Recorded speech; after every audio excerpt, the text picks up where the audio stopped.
Okey, kita sambung hasil tambah ketidakterhinggaan daripada kita punya video janjang geometrik sebelum ni ya. Right, apa itu hasil tambah ketidakterhinggaan? Sebelum kita pergi pada formula sum to infinity atau hasil tambah ketidakterhinggaan, kita cuba dulu cari nilai bagi satu nombor besar bagi janjang geometrik yang macam sebelum ni. Saya ambil macam video sebelum ni. Okey, saya nak ambil satu nilai yang besar. Saya ambil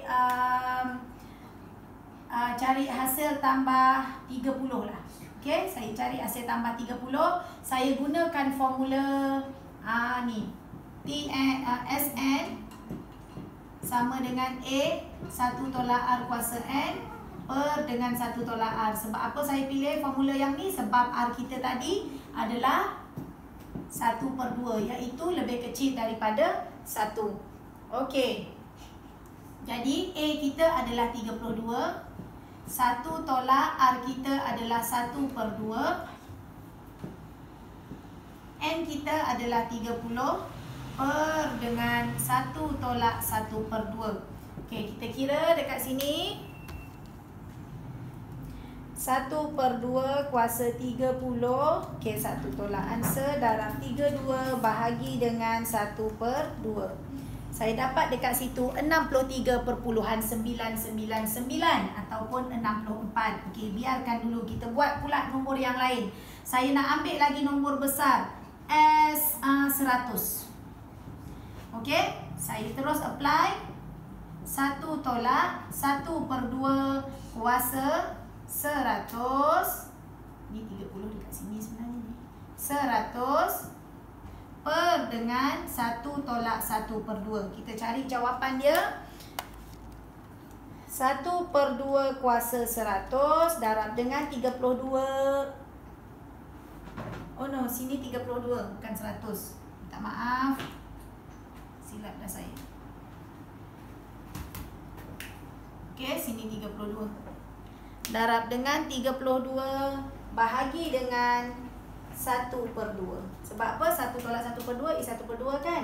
Saya dapat, okey kejap. 1/2 kuasa 100, 1 tolak answer darab 32 bahagi 1/2. Okay, kita dapat 64 juga. Okey, so jawapan dia kita dapat 64. Sama? Sama. Maksudnya, apa yang dimaksudkan hasil tambah ketidakterhinggaan? Apapun nilai bilangan sebutan di sini, lagi dia besar sebesar-besar manapun nilai sebutannya, okey, bilangan sebutannya, maka dia boleh pergi sampai nilai 64 sahaja. Sebabnya 30 dengan 100 ini kita panggil dia N. N tu adalah sebutan, okey, bilangan sebutan. Jadi bilangan sebutan, hasil tambah bilangan sebutan yang paling besar, infinity pun dia boleh bagi nilainya 64. Itu yang kita panggil sebagai hasil tambah ketidakterhinggaan. Okey, kalau ikutkan daripada janjang geometrik ni, kita pergi kepada formula hasil tambah ketidakterhinggaan, iaitu S to infinity is equal to A1 over minus R. Okey, jadi infinity ni ketidakterhinggaan lah. Okey, tak kisahlah 30 ke, 100 ke, 200 ke, 250 ketidakterhinggaan, dia punya N dia, maka dia boleh pergi nilai sampai 64 sahaja. Okey, so kita ambil A kita 32, ini formula dia yang mudah. 1 tolak 16 per dengan 34 tadi apa? R kita 1/2 tadi kan? 1/2, awak tekan kalkulator, awak akan dapat 64 juga. Okey, dalam hasil tambah ketidakterhinggaan, selain daripada janjang yang macam ni, yang asas macam ni, kita juga boleh buat siri janjang geometrik. Okey, macam mana yang dinamakan sebagai siri janjang geometrik? Contoh, kalau kita diberi suatu janjang yang mana kita melibatkan dia kepada recurring decimal ataupun perpuluhan jadi semula. Kalau ikut contoh, siapa yang ada buku nilam, muka surat 105, tingkatan 4 muka surat 105, saya ambil contoh yang pertama di situ, 0.5555 titik. Ini maksudnya 5 ni ada kesinambungan lagi. Okey? Contoh macam 1/3 lah, tak silap saya. Kalau awak tekan dia kepada titik perpuluhan, dia akan dapat 0.33333. Okey, sampai habis 333. Ini kita panggil dia sebagai recurring decimal.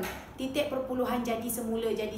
Berulang-berulang Right, kita pecahkan dia menjadi siri janjang geometrik. Okay, buat penambahan 0.5 tambah. Ini 1 dia, lepas titik perpuluhan ada 5 kat sini. Maka kita letak 0 sekali, baru kita letak 5.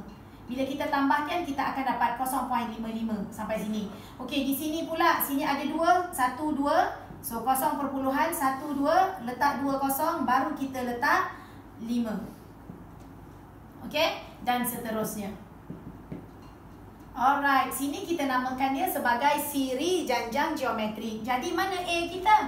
A kita adalah 0.5 di sini. Sebab apa kita panggil dia 0.5 ni A? Sebab dia adalah salah satu daripada proses pengulangan tu tadi. Okey, so R kita adalah 0.05 per dengan 0.5. Kita akan dapat 0.1. Okey, jadi kita apply lah terus formula yang ini. Kita apply dia. So, S infinity sama dengan A kita 0.5. 1 tolak 0.1. Awak akan dapat jawapan 5/9. Okey, ini adalah cara kita. Yang ni awak tak ada masalah lah kan? Yang ni yang saya nak tunjukkan. Macam mana kita nak wujudkan sebutan pertama dan wujudkan R nisbah sepunya melalui kita panggil sebagai titik perpuluhan berulang atau jadi semula. Right, lagi satu. Contoh yang lagi satu dia ambil dekat situ 4.035 di mana 4.035 di mana titik 0, titik 3, titik di atas 5. Di setiap titik-titik ini maksudnya dia nombor-nombor itu akan mengalami pengulangan. Jadi dia akan jadi macam ni. 4, saya pecahkan 4.035, 035, 035 dan seterusnya. Bila dapat macam ni, baru kita buat siri pula. Kita buat penambahan tadi yang kita dah buat. Tetapi berempat ini still 4 lah. Tambah dengan, sebab dia tak termasuk dalam siri janjang kita. Yang ni baru kita start. 0.035 tambah. Ni 3 kan? 0. ni 3. 1, 2, 3. Ulang balik 0.35. Kenapa ada kosong lagi? Sebab dia memang start dari kosong. Ni depan ni ada kosong. Okey? Tambah 1, 2, 3, 4, 5, 6. 0.1, 2, 3, 4, 5, 6. 0.35. Tu cara dia Dah dapat macam tu?